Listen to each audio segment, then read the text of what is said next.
तो hello friends, welcome to my channel. और आज है 10 मई और आज अपना है एमपीटेट वर्ग 2 का एग्ज़ाम, जो कि क्वालिफाइंग नेचर का है। तो अपन को 90 नंबर तो ले आना है अगर कट ऑफ क्लियर करना है। और अगर बात करें अदर कैटेगरी की, तो अदर कैटेगरी का जो कट ऑफ है वो 75 ही नंबर रहने वाला है। बट अपन का अनरिजर्व से है, वो भी EWS भी नहीं है, तो 90 नंबर अपना कट ऑफ जाएगा। तो थोड़ा तो डर लग रहा है, क्योंकि जिस तरह से पेपर आ रहा है तो कुछ भी सिलेबस के अकॉर्डिंग, मतलब सिलेबस के अकॉर्डिंग ही आ रहा है, लेकिन एक टॉपिक से ज़्यादा क्वेश्चन, मल्टीपल क्वेश्चन उठाए जा रहे हैं। तो इस वजह से भी थोड़ा वो है, अगर किस टॉपिक से उठाया जाएगा ये भी अपन को पता नहीं है। और हमारा मॉर्निंग शिफ्ट में ही है, तो इस वजह से भी थोड़ी प्रॉब्लम है कि पता भी नहीं रहेगा। नहीं तो इवनिंग में रहता है तो पता चल जाता है कि हाँ, आज अगर मॉर्निंग शिफ्ट में इस टॉपिक से आया तो हो सकता है कि इस टॉपिक से ही देगा क्वेश्चन। लेकिन अभी तो कुछ पता नहीं है कि मतलब किस टॉपिक से उठाएगा। हो सकता है वो टॉपिक वीक हो, उतना स्ट्रॉन्ग ना हो, तो इसलिए भी थोड़ा इफ़ेक्ट पड़ सकता है। तो थोड़ी तो टेंशन है ही कि मतलब अपन को फिर भी मॉक टेस्ट में तो आ रहा था 120, लेकिन फिर भी कैसी क्या सिचुएशन वहाँ बनती है, टाइम मैनेजमेंट हो पाता है प्रॉपर कि नहीं हो पाता है, तो उस हिसाब से नंबर कम भी हो सकते हैं। बट अब देखते हैं कितना 100 एबव तो कोशिश रहेगी कि अपन का 110 के समथिंग या फिर उससे भी ऊपर ही जाए। तो अभी तो फ़िलहाल 7 बज रहे हैं और रिपोर्टिंग तो स्टार्ट हो गई, क्योंकि 7 से 8 थी रिपोर्टिंग है। तो लेकिन एग्ज़ाम सेंटर पास में है, तो कोई प्रॉब्लम है नहीं, जल्दी से चले जाना है। 15-20 मिनट का टाइम लगेगा और फिर वहाँ पे एक दोस्त मिलेगा, तो वो थोड़ा बहुत उससे डिस्कस करूँगा, जिससे थोड़ा टेंशन कम हो जाए। बट टेंशन तो बनी हुई है कि कैसा आएगा एग्ज़ाम, कैसे क्वेश्चन आएंगे। तो ठीक है गाइज़, एग्ज़ाम देते हैं, फिर उसके बाद आपको बताता हूँ कि कैसे क्वेश्चन पैटर्न में, किस पैटर्न में आ रहे हैं। और अब रेडी हो चुके हैं एकदम एग्ज़ाम सेंटर जाने के लिए। तो अपन बाहर आ चुके हैं और अब एग्ज़ाम सेंटर में जाना है। और पहले तो अपन देखा पहुँचेंगे, वहाँ पे अतुल मिलेगा। तो अतुल को क्योंकि कल ही पेपर था 9 मई को सेकंड शिफ्ट में, और उसके 121 नंबर आए हैं, तो एक अपन को हेल्प मिल जाएगी, पता चल जाएगा कि कैसे क्वेश्चन पेपर आ रहा है और कैसे अपन को स्ट्रेटजी रखनी है। और जो थोड़ा बहुत घबराहट, टेंशन है, वो भी कम हो जाएगी। तो पहले तो अतुल से मिलेंगे, वहाँ पे अपन डिस्कस करेंगे पेपर के ऊपर थोड़ा, और देन उसके बाद एग्ज़ाम सेंटर के मैं अंदर जाऊँगा। आप एग्ज़ाम सेंटर पे आ चुके हैं और एकदम बहुत लंबी लाइन लगी हुई है। तो पहले तो लाइन में लग जाते हैं, नहीं तो हो सकता है गेट क्लोज़ हो जाएगा तो फिर प्रॉब्लम हो सकती है। A few moments later.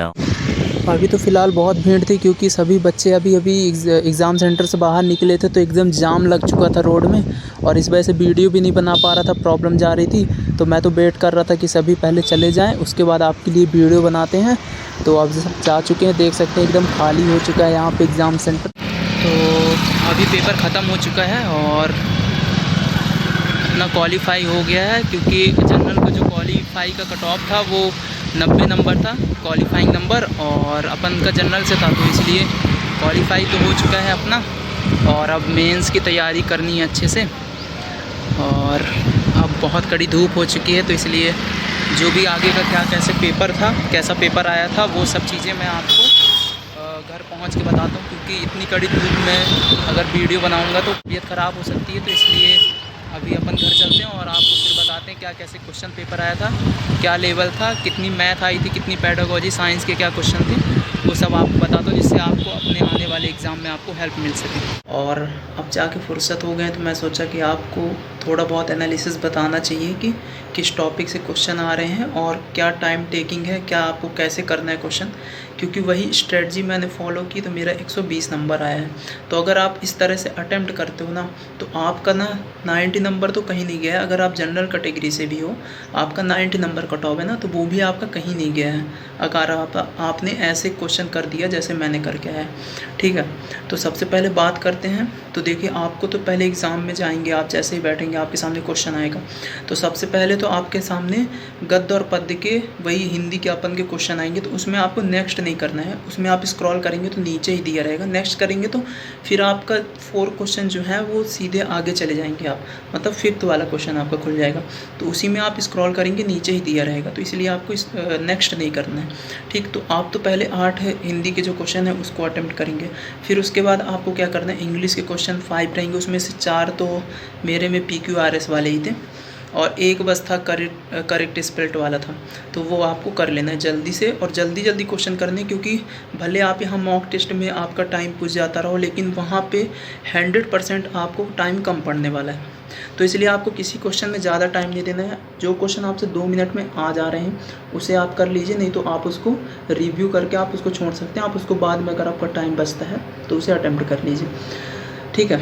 तो अब आते हैं, तो आपका पहले हिंदी और इंग्लिश के आएंगे क्वेश्चन, उसके बाद कुछ नहीं आएगा, सीधे डायरेक्ट मैथ आ जाएगी। तो मैथ आएगी, तो मैथ आती जाएगी, मतलब अब तो पूरा मैथ ही है आपका।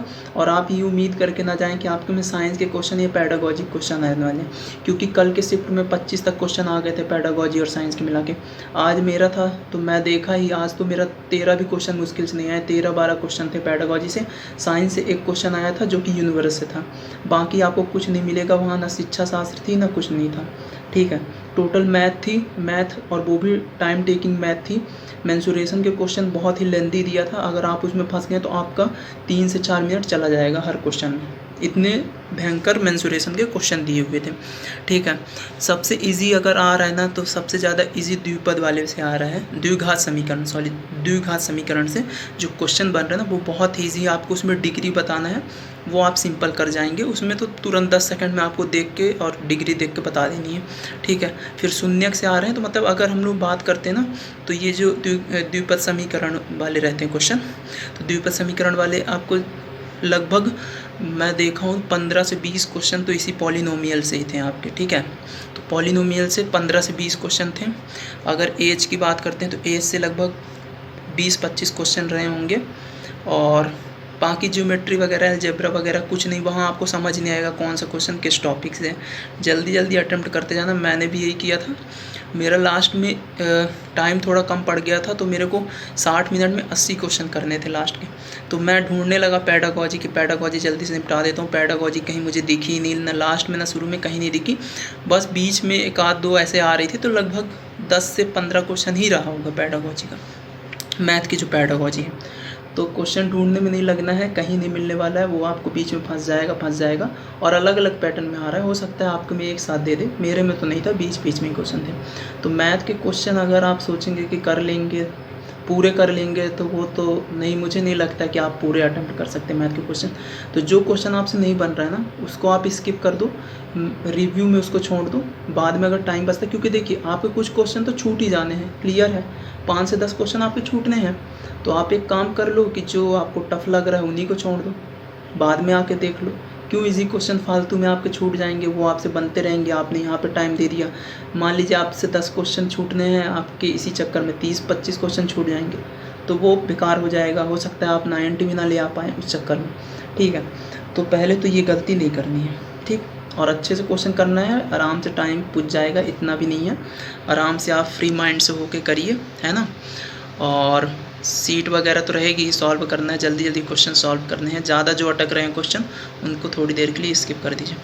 और वैसे आज तो लास्ट ही है, आज के बाद मैथ वालों का वैसे भी ख़त्म हो गया है सब्जेक्ट, मैथ सब्जेक्ट वालों का। तो ऐसे ही आप हर सब्जेक्ट, मैथ बस के लिए नहीं है, अगर आपका दूसरा सब्जेक्ट साइंस हो, साइंस से भी आप हैं, तो आप यही करिए। वैसे उनमें तो आप टाइम टेकिंग रहेगा नहीं, आपको पढ़ के लगाना रहेगा, बट फिर भी आप कोशिश करिएगा, जो क्वेश्चन आपको लग रहा है ना कि डाउट में है या फिर भूल रहा है, तो आप उसको रिव्यू करके जाइए, बाद में आइए, शायद हो सकता है आपको याद आ जाए वो क्वेश्चन, तो आप बाद में उसको अटेम्प्ट कर लीजिए, ठीक है। तो हो गया मेरा, तो ठीक था, स्कोर ठीक आ गया, जितना मेरा मॉक टेस्ट में आ रहा था 126, 125, तो उसी के समथिंग आ गया। अगर आपका इसमें 91-92 कुछ भी आपका कट ऑफ बस क्लियर हो जाए, क्योंकि इसके नंबर जुड़ने नहीं है, मेन आपका मेंस का जैसा जाएगा उस हिसाब से आपकी मेरिट लिस्ट बननी है, ठीक है। तो आपको तो कुल मिला के इसमें क्वालिफाई करना है, आपको रेस में बने रहना है, जिससे आप अगला पेपर दे सको, ठीक। तो आप वहाँ पे जाइए, फ्री माइंड होकर करिए, आराम से आप क्वालिफाई तो कर जाएंगे। 75 वाले तो आराम से कर जाएंगे, 90 में थोड़ा आपको हाथ पैर मारना पड़ेगा, तो वो आप देख लीजिए, अपने हिसाब से अटेम्प्ट कर लीजिए, है ना। और अगर आप थोड़ा बहुत अपने साथ पानी वगैरह, जिसको थोड़ा इशू रहती है घबराहट, तो आप ले जाइए, बट बॉटल वैसी ले जाइएगा जिसमें ट्रांसपेरेंट वाली बॉटल रहे, तो आप ले जा सकते हो। तो ठीक है गाइस, बेस्ट ऑफ लक, और आप भी अपना पेपर अच्छे से करिए, और अगर आपको और कुछ सजेशन चाहिए तो आप नीचे कमेंट में बता सकते हैं, या फिर आपको अलग से एक स्ट्रेटजी वीडियो चाहिए, उसमें मैं फुल भी आपको बता दूंगा कि आपको क्या कैसे करना है, तो वो भी आप कमेंट कर सकते हैं। तो ठीक है गाइस, मिलते हैं अगले वीडियो में।